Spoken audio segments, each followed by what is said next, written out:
homework. And we're going to use varied protractors to distinguish angle measure from length measure. So we're going to use protractors to measure angles. And remember that the problem set and the homework are almost identical. You're going to have a protractor that you are bringing home with you. We also have paper protractors, but we're going to give you a real protractor. And remember that you only have to answer the questions that are circled, but the entire video shows the entire homework.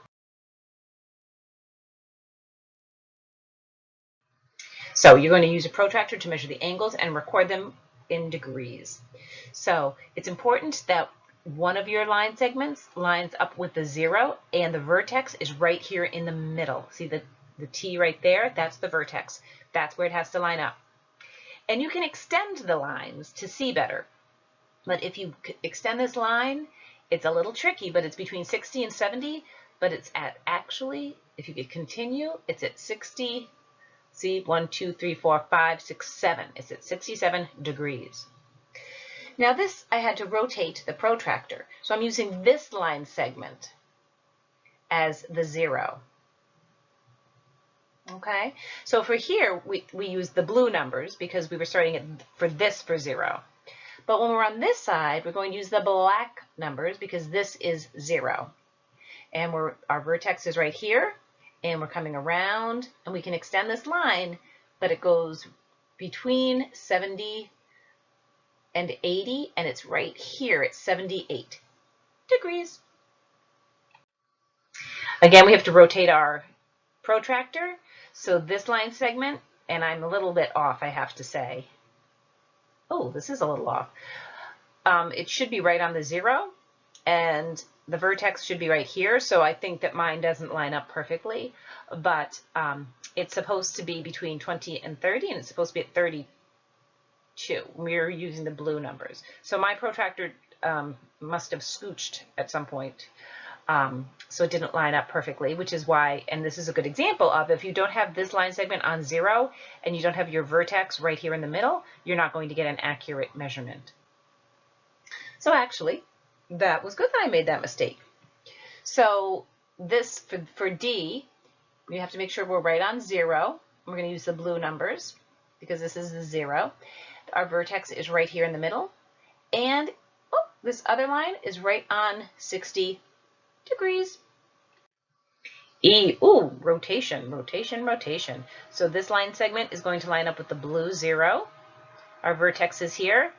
And it's just it's halfway between, exactly between 100 and 110, because we're using the blue numbers, and halfway between 100 and 110 is 105 degrees.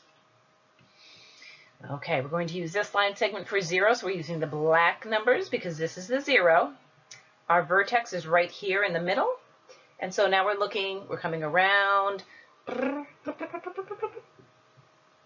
and it is 153 degrees. G. This line segment right on the 0, and the vertex is right in the middle. And so we're going to use the blue numbers and come around.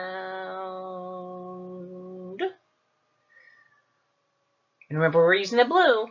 So it's right on this line, halfway between 130 and 140, which is 135 degrees. For this, we use this line segment for 0, so we're using the blue numbers. And we go, and it's between 60 and 70, and it should be halfway, but do you see how my vertex is not in the middle?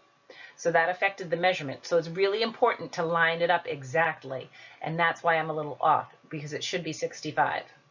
So it's important to line everything up. It's hard to do on the computer to make them line up exactly, but on paper with a real protractor, or a paper protractor, it's easier. So we're going to use this line segment for our 0, which are the black numbers. But again, do you see how my vertex is not exactly in the right spot? So the black numbers, and we go here, is halfway between 40 and 50, which is 45 degrees. Oh, I really rotated this one. So this line segment is our 0. Do you see how it's not really on the 0? Yikes. So we're going to use the blue numbers and come all the way around to here. And it's supposed to be, it looks like it's 115, but it's supposed to be 118. But do you see how it's not on the 0? So it's 118 degrees. And then it says, using the green and red circle cutouts that we used for today's lesson, explain to someone at home how the cutouts can be used to show that the angle measures are the same, even though the circles are different sizes. So what I would say is every circle, no matter the size, is 360 degrees. If you start here and go, that's 360 degrees. If you start here and go here, 360 degrees. Both circles are divided into fourths. The size of the circle does not change the size of the angles. Each angle has a right angle as its vertex. So each segment is 1/4 of a circle, or 90 degrees, no matter the size of the circle. So from here to here is a right angle, or 90 degrees. From here to here, a right angle, 90 degrees. From here to here, a right angle, 90 degrees, and here to here is 90 degrees. Oh, 90 degrees, 90 degrees, 90 degrees. Okay, so use a protractor to measure each angle. Extend the length of the segments as needed. When you extend the segments, does the angle measure stay the same? So, of course it does. It just helps you to see it better. So, again, this is at 0, but do you see how my vertex is not right in the middle? But we're going to use the blue numbers and go,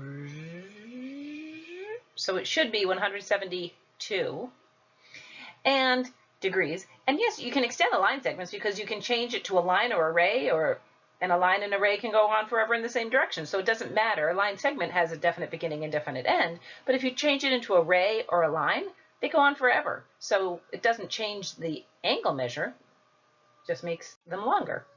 So for this, if I extend these lines, the vertex should be here. This is 0.